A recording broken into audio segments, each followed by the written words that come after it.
name is Joseph Patterson. Welcome to One Jamaica TV. This is the place of choice for all who love this country and want to see the nation succeed.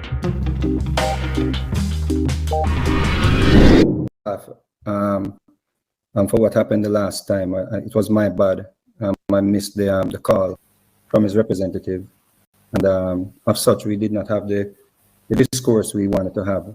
But of course, I think I gave him enough time to address his manifesto if he had desire to do so. So that is what I really want to speak to him or get a better understanding of his manifesto.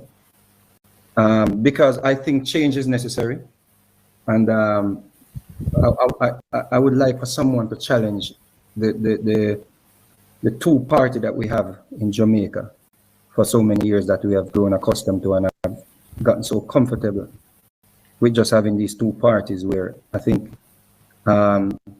someone must step in and create some amount of challenge to the representative of these parties, based on the fact that they may have been taking the Jamaican people for granted, and this what I'm doing here is for Mr. Patterson to be successful in doing so. So when you get among the big boys, someone will already ruffle your feathers, per se. So that is what this is about for me. Well, I'm very happy to hear that, and I think it's good for a good, healthy governance system for us to have the freedom to have these kind of conversations. There are some countries where you can't ask these kinds of questions. You have to be fearful of what you say about political leaders.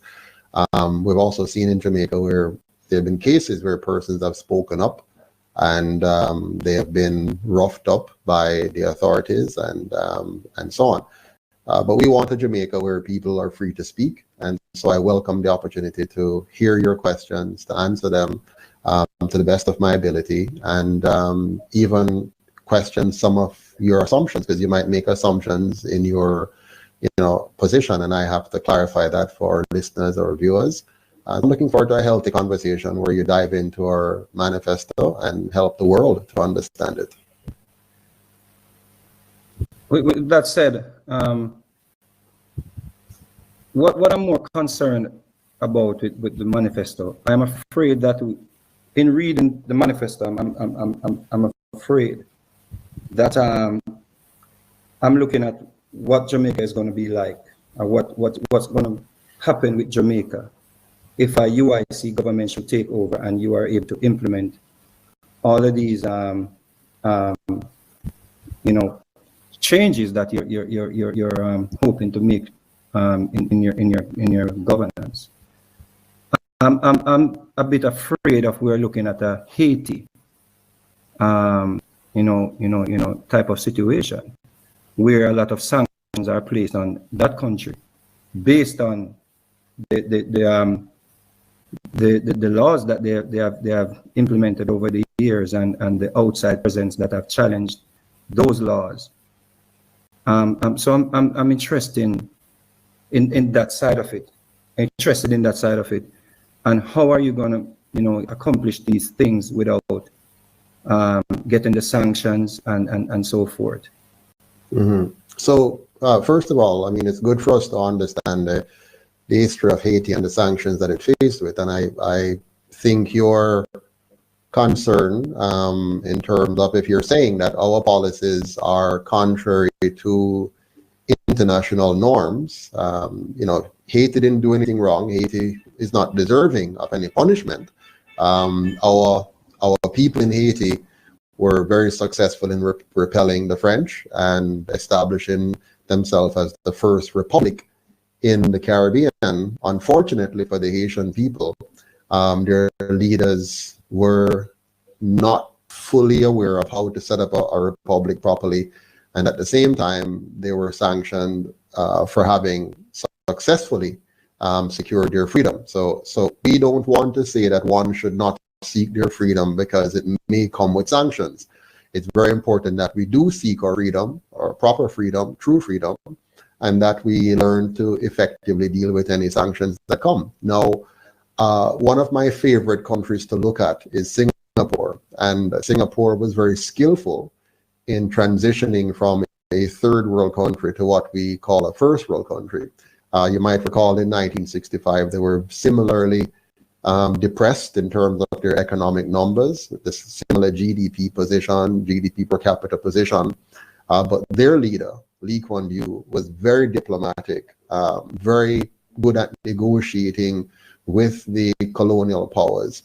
And so while they were in the midst of what we know as the Cold War then, where you had, the USSR versus the great United States of America, and people had to kind of pick sides. You might recall the Jamaican government then kind of joined a non-alliance pact and found themselves sort of identifying with communism to some degree, and as a result suffered significant sanctions for having not played the geopolitics correctly.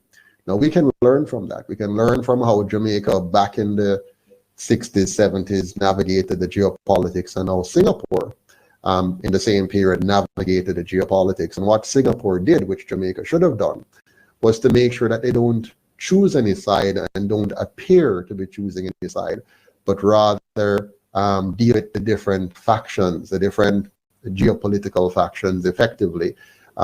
In today's day, that will be China and the US. And what you want is a leader that understands geopolitics, understands economics, and is firmly on the side of protecting the rights and freedoms of the Jamaican people.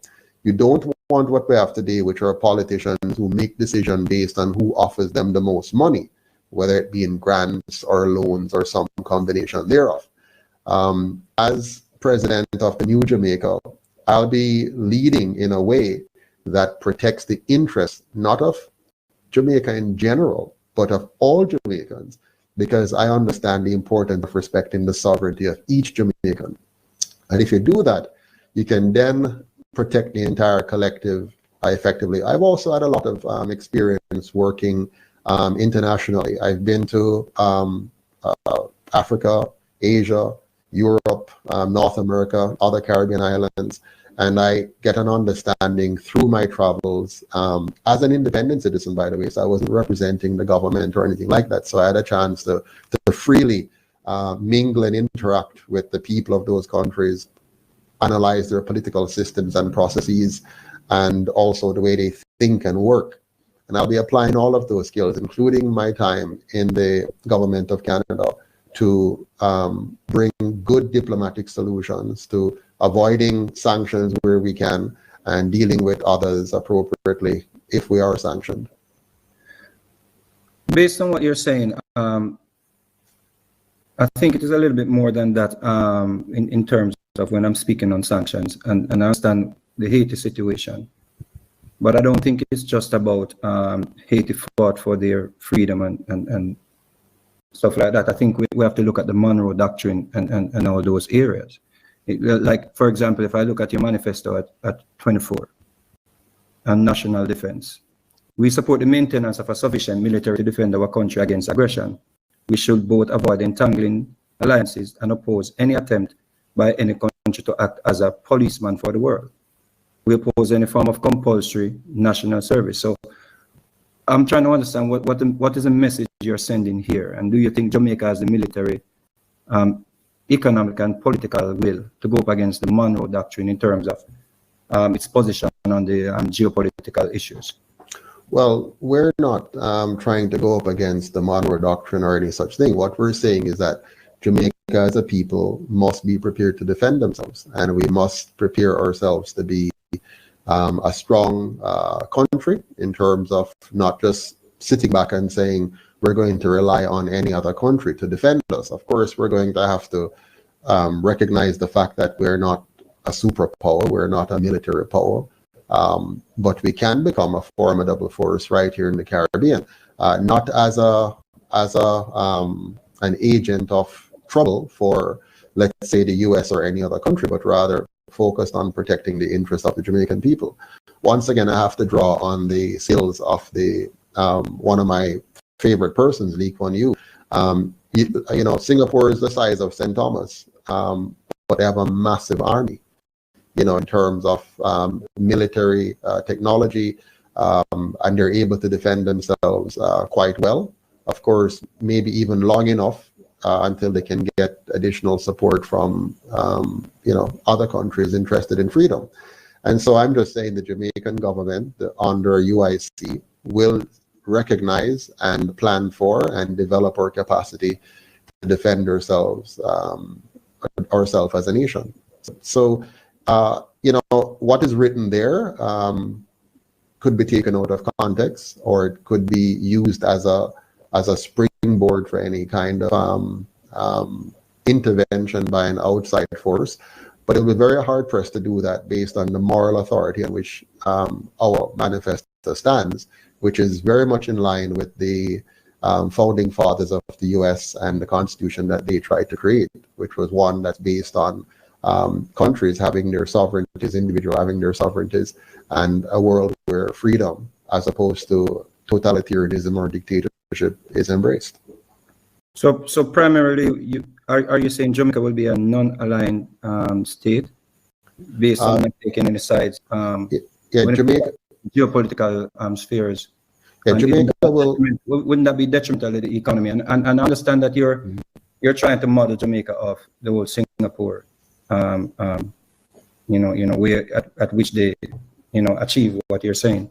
But was it without the help of the Occidental? No, well, first of all, I'm not modeling Jamaica after Singapore. What I've done is to look at countries around the world and picked things that are pragmatically sensible for Jamaica. So, for example, you see a small European country like the Netherlands being the second largest exporter of food. And you say, my God, if they can do that, why can't Jamaica? And the more I look at their system and see how they have done it, I say, whoa, we can do this here. We have everything and more than what they have. And they're the second largest producer of agricultural outputs at 95 billion a year. So here it is. Singapore has done some things very, very well, and we can, you know, copy what they have done and use that. Now, in terms of the being non-aligned or aligned, I prefer to make sure that Jamaica remains flexible and build relationships with countries as opposed to talking about being aligned.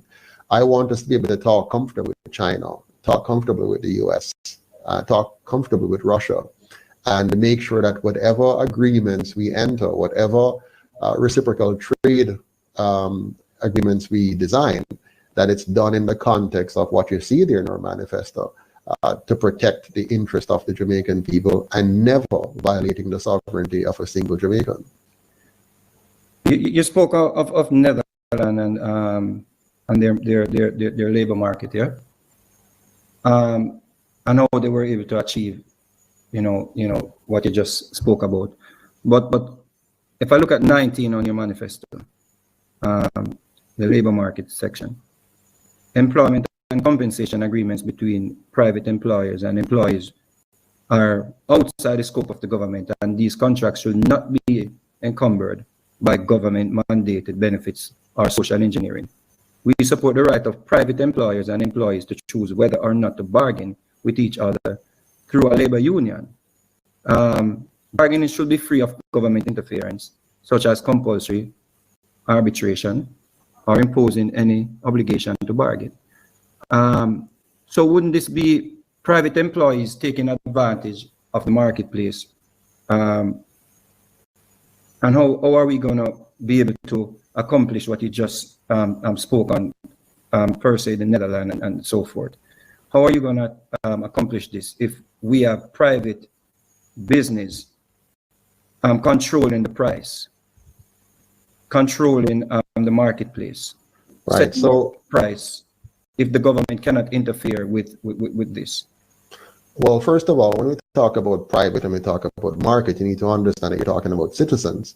So when we talk about the market and the private enterprise, you're talking about individuals being able to make their own choices. We are the private sector. Every single citizen What we don't want is what we currently have, which is you give politicians the power to manipulate the market in favor of big business in the name of helping the poor. So they tell us that their goal is to help the poor, and they tell us that the regulations they're putting in place is going to do just that, when in fact what it does is to suppress small businesses and micro businesses and give big business the upper hand. You make the environment very cumbersome, you make the compliance requirements very difficult, and the ultimate outcome of all of that is more people underemployed or unemployed or underpaid and so on. I'll give you another example, again from Singapore. Singapore does not have a minimum wage law, and Singapore does not interfere with the employment process in the way that we have now guarded against. And what is the end result of that? The end result is a massively highly educated, very competent, and highly paid citizenry, to the point where Singapore has to now import labor to do its menial job. So any job which you would consider menial, Singapore has to be importing people to do that, because their citizens have now risen to a tremendously high level in terms of their salaries. So you have very high salaries in Singapore, very high competencies, very high production, and it goes against the grain of what you're insinuating. You're thinking that the way for us to bring up employment and bring up wages and bring fairness to the marketplace is to have human beings, politicians like ourselves, having the power to meddle with the arrangements that citizens may make with other citizens, because these are citizens. You know, if I own a business, I own B Suite Jamaica, and I am employing someone, I say I would like to employ you. Here's what I'm offering. Would you like to take the job? And the person says yes or no, they want to take the job. That's not business controlling prices.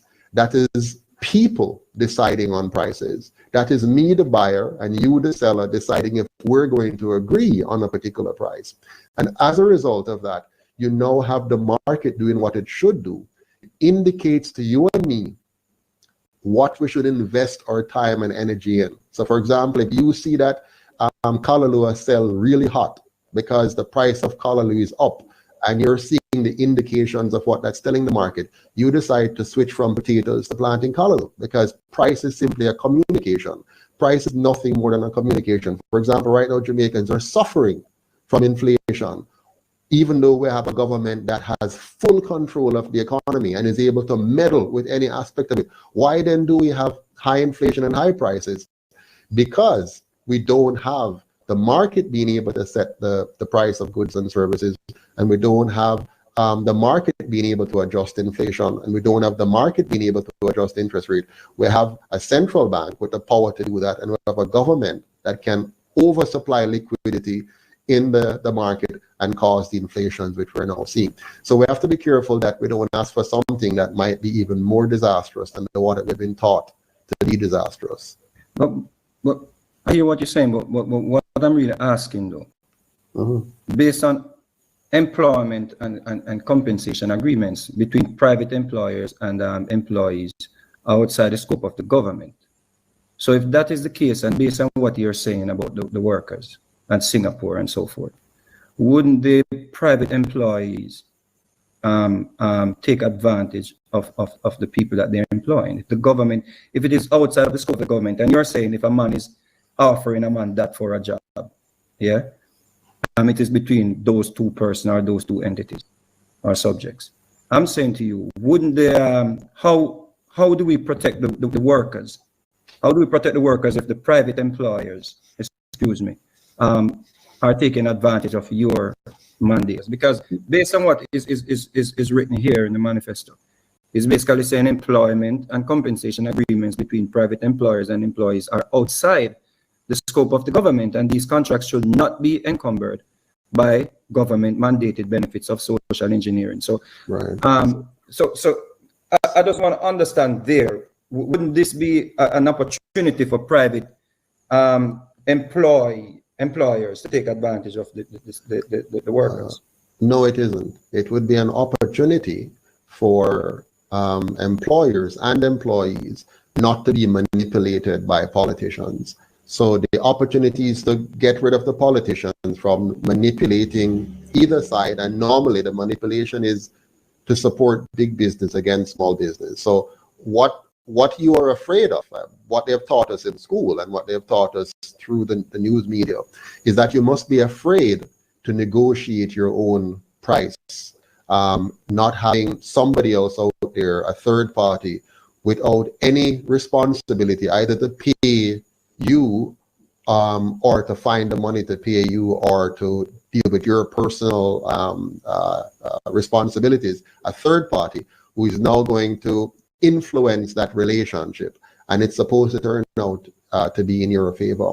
But no, in a true market economy where you do not have big business being able to pay politicians to make regulations to suit them, what you have is supply and demand. Each and every member of society is free to choose who they're going to work for and how much they're going to work for.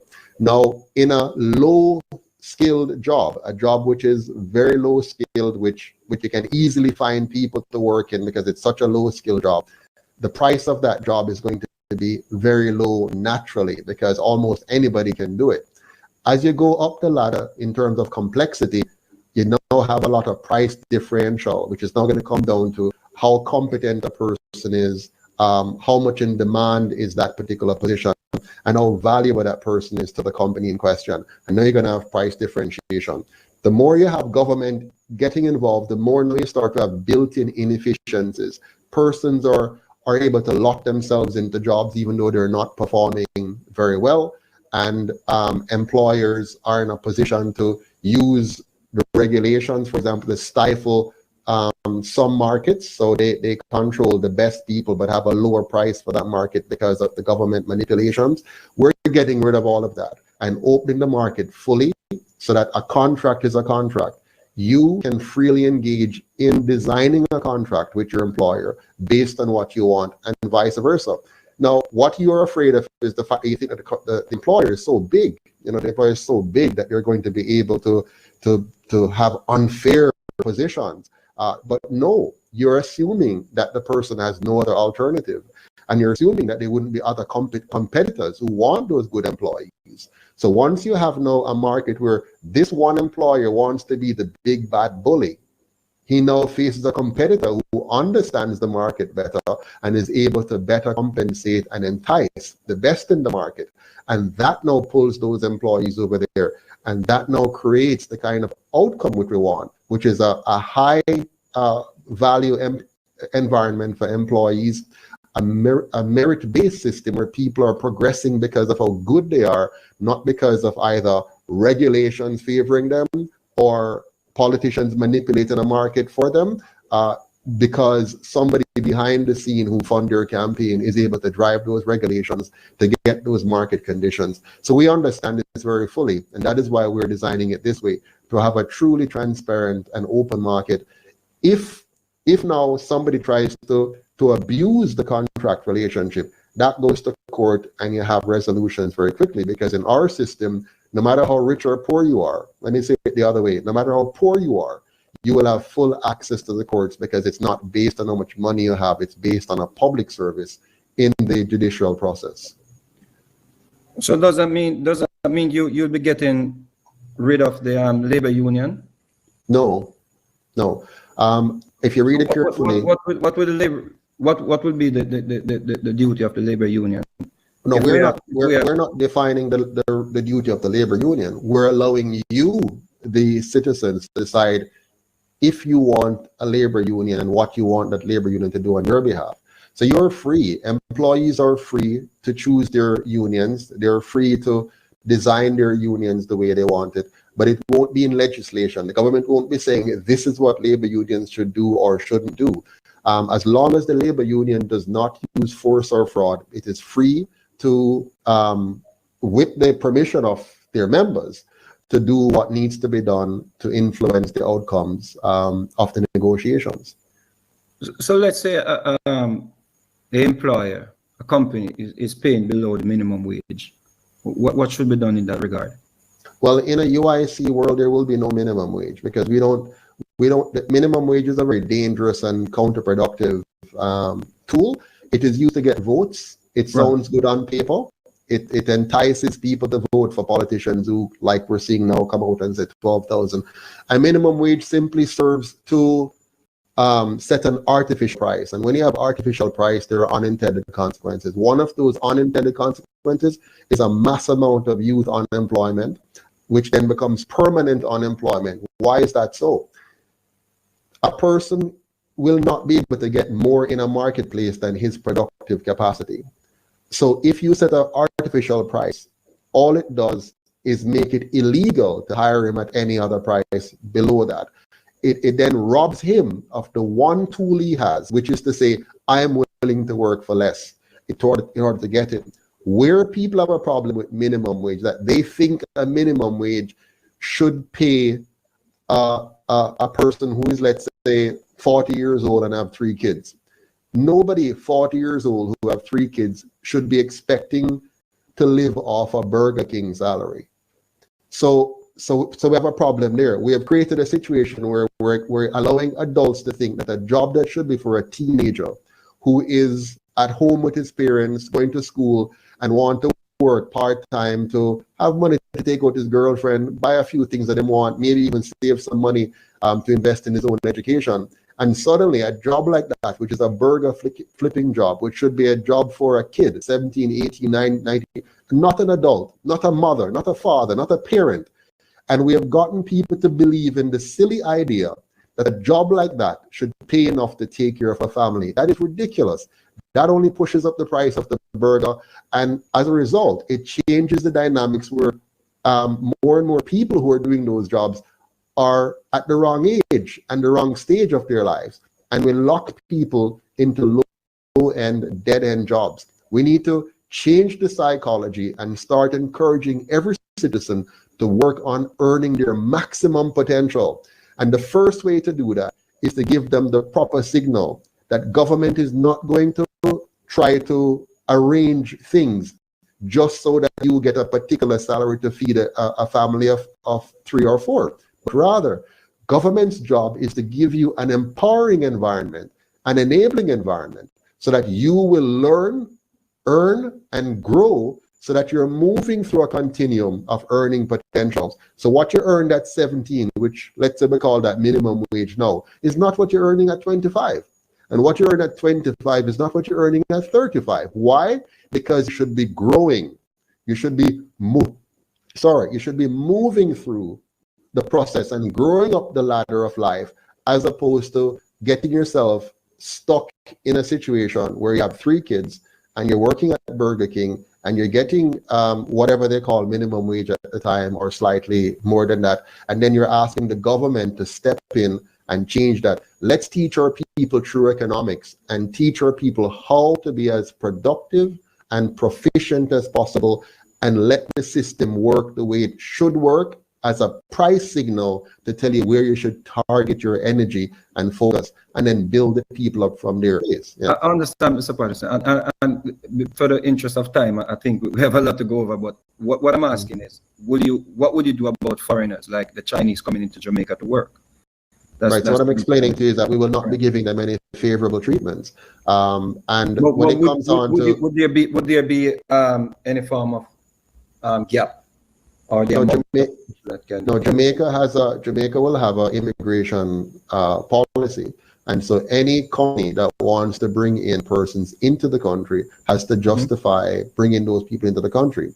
So the government has to look at what is the purpose of somebody coming in from any country, whichever ethnicity or race that might be, and it cannot be that you are getting a chance to come in and compete with Jamaican labor that's available. Take, for example, even in the entertainment industry, you have currently where people are able to bring in entertainers to do what Jamaicans are capable of doing and are ready to do, and they're being given special treatment to come into the country and take over the entertainment space, for example. So these are the kind of things that you do not want to have government politicians being able to play games with the Jamaican people. So will you put a cap on foreigners and the amount of work they can? No, it will be a matter of the person who is applying for bringing in persons to I make think a case. I think you understand where I'm going with this, because based on what you're saying, you're saying if you're going to remove what we were just discussing. So if you're gonna remove that which is already there, would it be like the Chinese or like the Spanish people and whosoever? Wouldn't it be in their interest or the company's interest to bring in those people and they work for less than the minimum wage? No, they can't. No, you can't bring. Remember, you're now talking about immigration. You're no longer talking about labor relations within the country. You're talking about immigration now. So, right. So would you set a price, a wage gap for foreigners? Or would it still be employees and employers can negotiate their own destiny? That's yeah. We will not be setting any prices. What if people can come into the country and work for that price that the company is willing to offer? Are you going to put a stoppage to that to say you cannot work for that price that the Jamaican people are refusing to work for? That is what I'm trying to understand. Right. And I'm trying to tell you that now you're talking about immigration. So the answer is any company who wants to bring in workers from outside, they have to make a case for bringing in those workers from outside. We're not going to set the price. They have to make a case. So let's say they need an engineer in aerospace technology, and we have no engineers here in Jamaica. They've put out an ad, they've advertised for the position, and nobody in Jamaica has applied for the aerospace position. And so they said, based on these results, we're applying to be able to bring in an aerospace person. All we'll be doing is authorizing the immigration aspect of this, right? Not setting the price of it. Now, if you go down to a minimum wage job now, you're now saying the person is putting out a minimum wage job. We're looking for people to flip burger. They put an ad out and 1,000 per person applies. And then they come to us and say they can't find anybody. They have 1,000 applications, but they can't find anybody. There'll be really no justification to the government to approve an immigration visa for somebody to come in for a job that 1,000 Jamaicans have applied for, unless they can show with irrefutable proof that these 1,000 persons, even though they apply, they really can't flip a burger.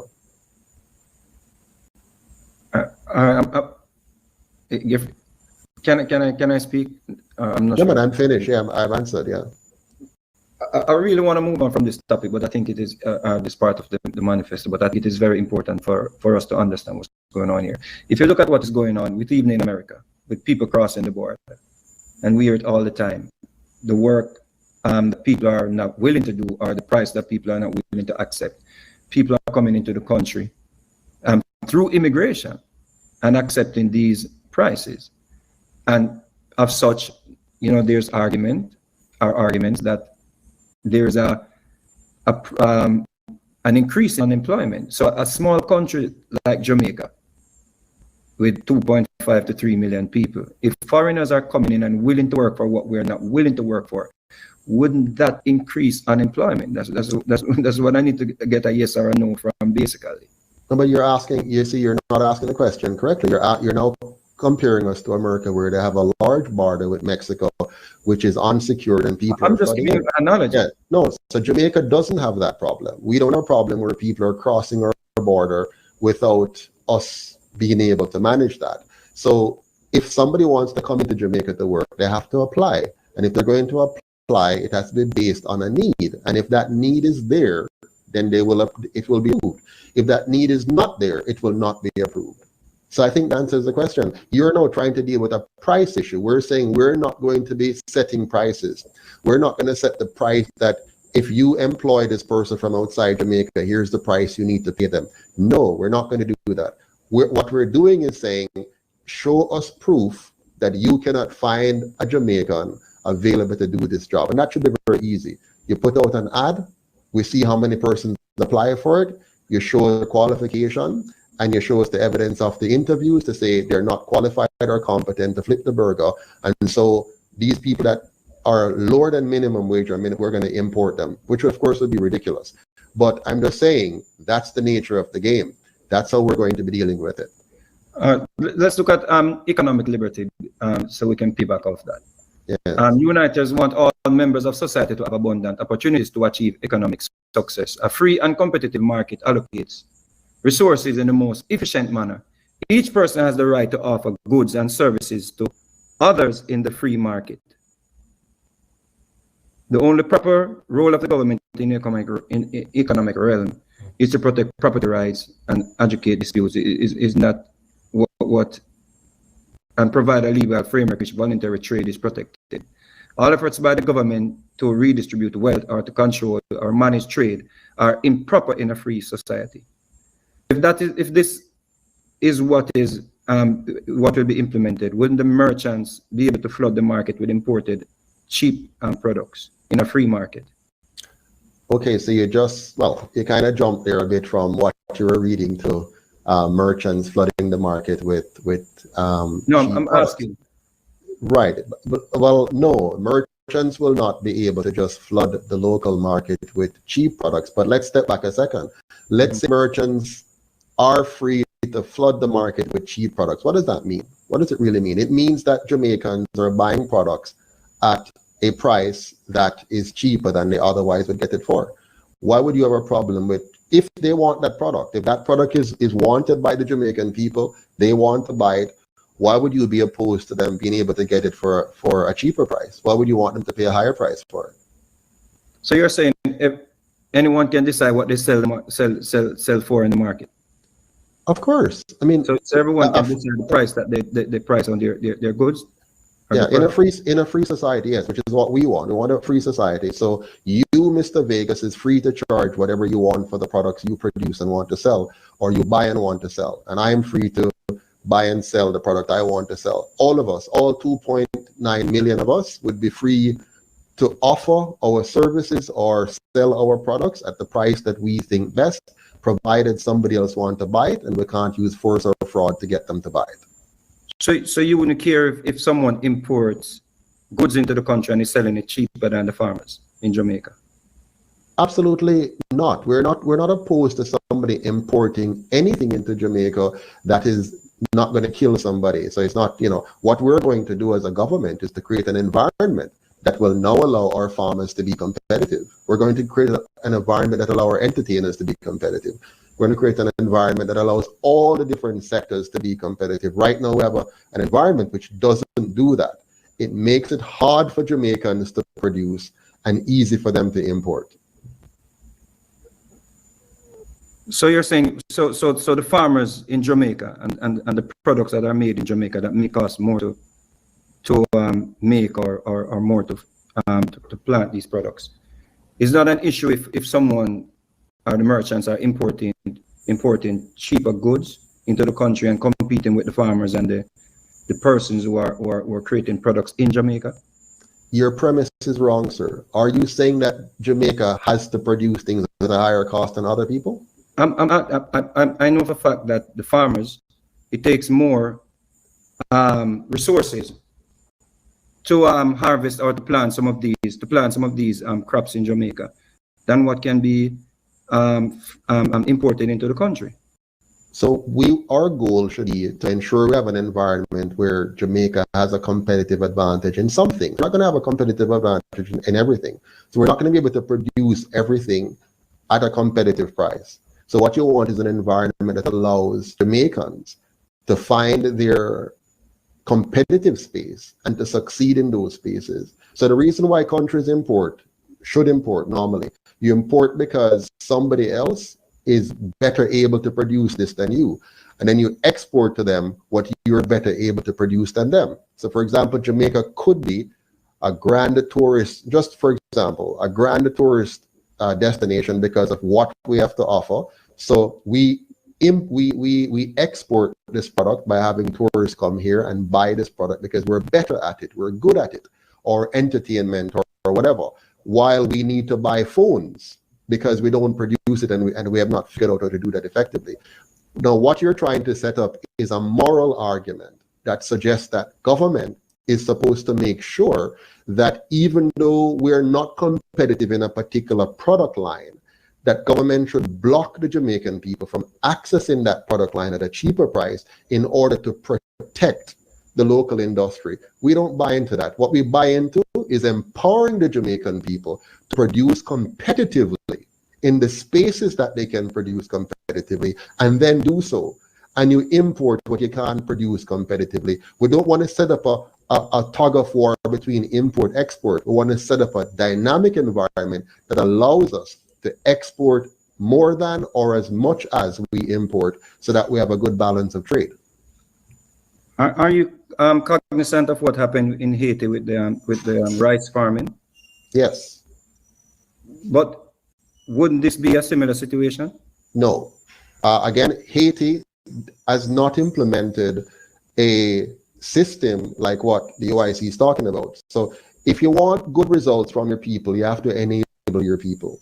So the UIC, for example, instead of doing what you're proposing, we're going to invest in our human capital so that we have a very bright Jamaica, a very competent Jamaica, a very effective citizenry, as opposed to just playing around with protective means, which in the end simply result in us locking in inefficiency and never achieving our full potential. I don't want that, and nobody should want that if they understand economics. So what we're going to do is to make sure that the children of Jamaica are properly nourished, properly educated, properly housed, and as a result of that, become very effective and highly productive and efficient contributors to the Jamaican economy.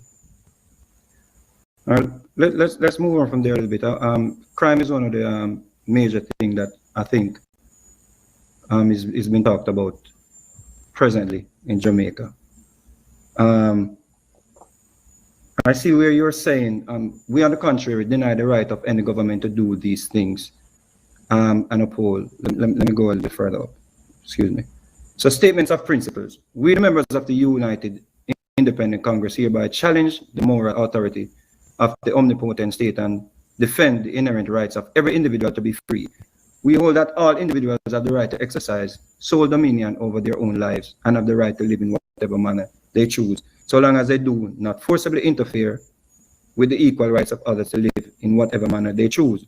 Government throughout history have regularly operated on the opposite principle, that the state has the right to dispose of the lives of individuals and the fruits of their labor. All political parties, except for the UIC, grant to government the right to regulate the lives of individuals and seize the fruits of their labor without consent.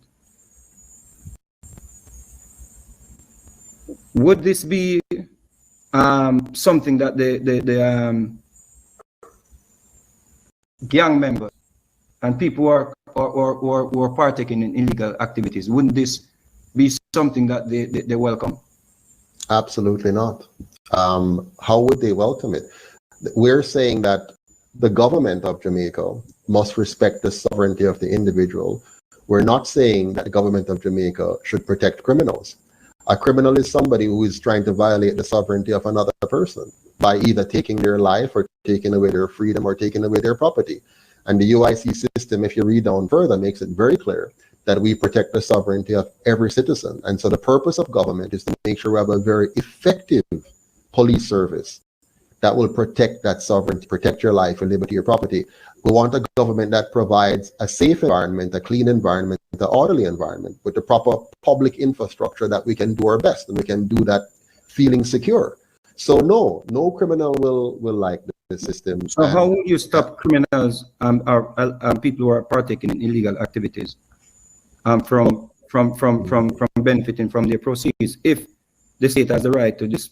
Government throughout history have regularly operated on the opposite principle, that the state has the right to dispose of the lives of individuals without the fruit of their labor. You're saying basically individuals have the right to regulate the lives of individuals and seize the fruits of their labor without their consent. So how would you know, how would you stop criminals from partaking in the benefits? Okay, it's a so let's go up here. So what you have just read a while ago is talking about the relationship between government and the law-abiding citizen. And now you want to talk about the relationship between the government and a citizen who wants to use force and fraud to deny others their rights. The role of government is to have a police service that apprehends and convict such persons and have them pay the price for wanting to violate the rights of others. That does not conflict with having the government respecting those citizens who want to enjoy the fruits of their labor. The problem you're having is that the current system of governance doesn't operate under the rule of law, which should be objective. It operates under the rule of whenever you elect a new government, they can kind of do whatever they kind of want and make up new rules and new laws and apply them as they see fit whenever. We say no to that. We want a standard set of rules, call it the rule of law, which are objective, that makes it very clear that the government doesn't own you. The government doesn't have the right to tax you at will. There will be limits, the hard limit on taxation. The government doesn't have the right to just regulate the way your life. So, okay, today I feel like we say nobody should have sugar, nobody should salt. No, those are your personal choices. The government is there to protect your life from criminals, people want to murder you, from those who want to enslave you. If anybody wants to force you into slavery, or anybody who wants to steal your property, whether that property is money or other physical assets, or even steal your body, so to speak. So I think because of the way we have been trained, when we hear certain things, it sounds strange to us because we're used to a colonial model of governance where it's almost as if we are slaves and the government is the master and they can do with us as they please for the most part. The UIC says no, that has to stop. We must put solid boundaries between government and the individual. Crooks, on the other hand, those who want to use force, that's violence, right? Or those who want to use fraud, deception, for example, misleading advertisement, that's where the government gets in. We make sure that anybody who tries to use force or fraud to get their way in society, those are who the government goes after. Those who want to just enjoy a peaceful life, leave them alone. Let them enjoy themselves. So you mentioned someone demonstrating. So what if it's a situation of the government has to mandate certain rules or protocols in terms of a disaster risk management situation? Are you saying people who are demonstrating, like, for example, what happened in your situation? Are you saying people who are disobedient during that time, there should be no force used to disperse people from going against that order? So first of all, they wouldn't be disobedient because we're not required to obey the government if they're doing something wrong. So the government, in the case of a natural disaster or a medical emergency, it still doesn't have the right to initiate force. It has the right to educate, and it has the right to inform, and it has the right to propose and suggest. Okay? And then the person's now within their own right, as long as the citizen is not initiating force. So let's say you have demonstrators, and those demonstrators are destroying public property, threatening the lives of others. They're going to fight with people. Then the government has a right to step in to stop them violating the rights of somebody else.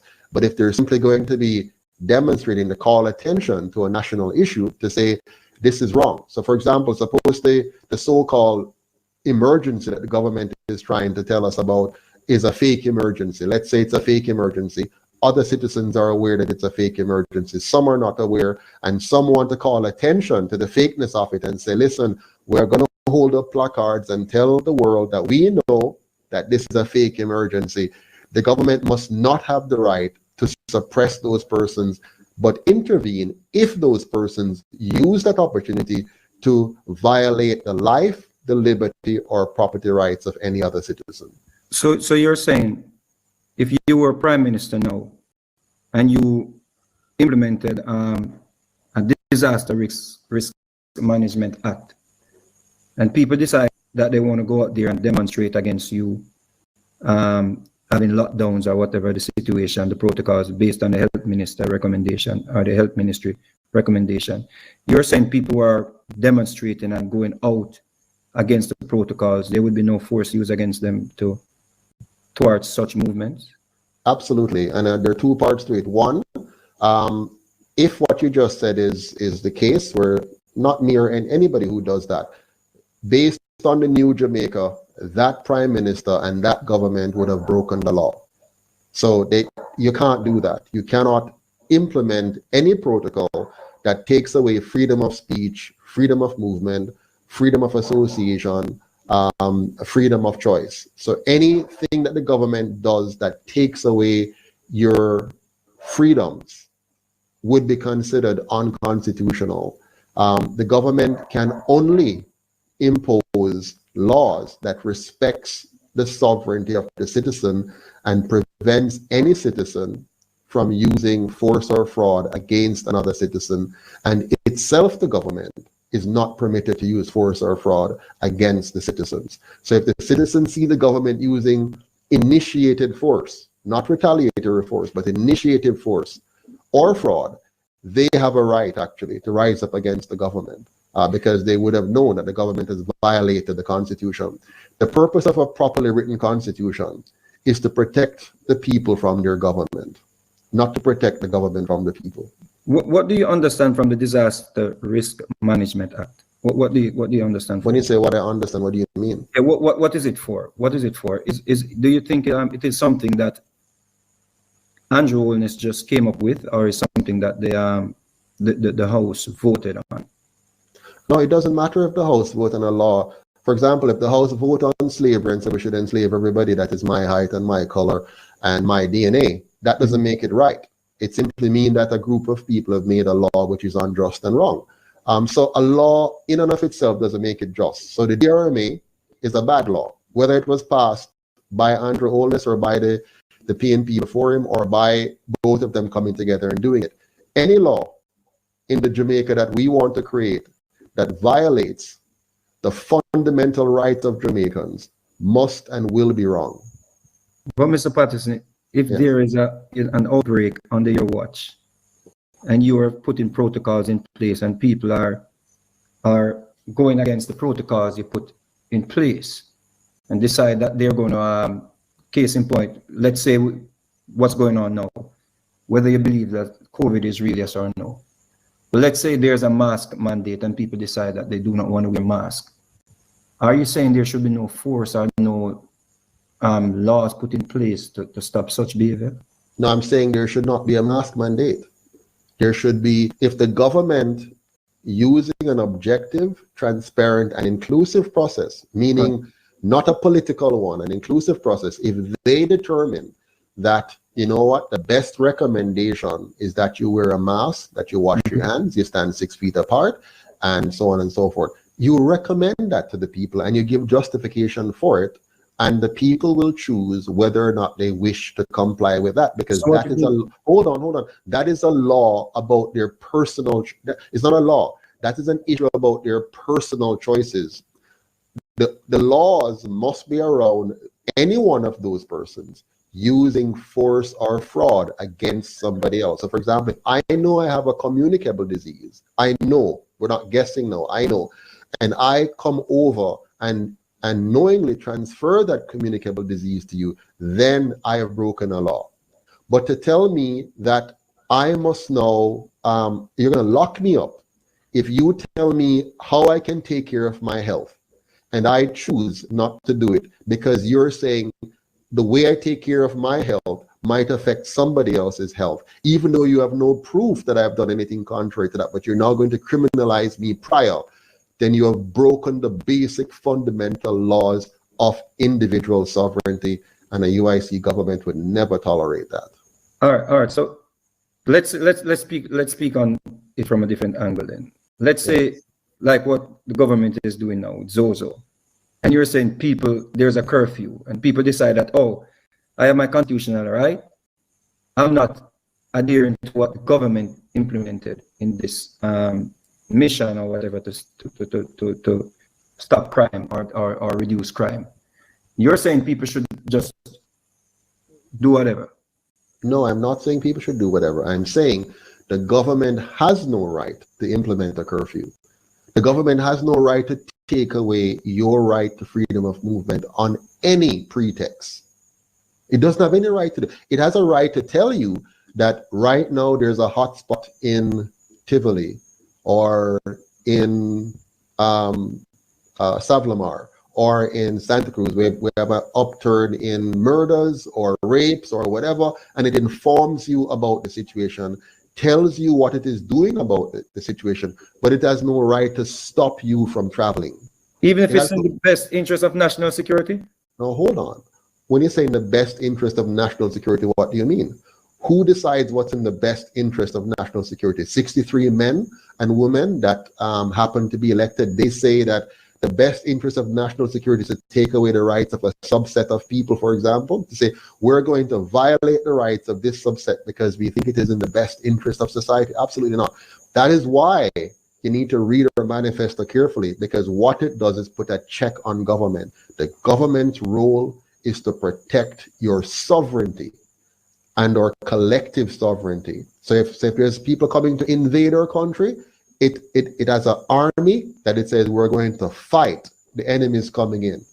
Within the country, if there's a person, any one of us who wants to use force or fraud to take what belongs to somebody else, be it their life, their freedom, or their property, the government steps in and crushes that and say, no, you can't do that. But it does not give the government the right to say, we have observed a potential problem, and to solve that problem, we need to take away your rights to do that. Absolutely not. So you're against Zozo? No. Well, if you define Zozo as the government going in and doing remedial actions for wrongs that it had committed against the people. So over the last 78 years, they have created garrison communities, and they have funded gangs, and they have given contracts to dons and so on to win elections, and now they've messed up the society, and now they have to go in and try to do remedial actions. Then of course they have to do remedial actions. The UIC, for example, has a remedial action plan. We have designated 10% of the GCT to make sure that we get rid of the garrison, get rid of the ghettos, and get rid of the squatter communities, and move Jamaicans into becoming what they should have been long ago. From 1838, they should have gotten access to their land, to own their lands, and to build their lives. We're not going to remediate that because that wasn't done. So if Zozo is about remediating that, it is good. If it is what it really is turning out to be, which is a little band-aid which will not really fix the problem, then of course we won't support that. One Jamaica TV.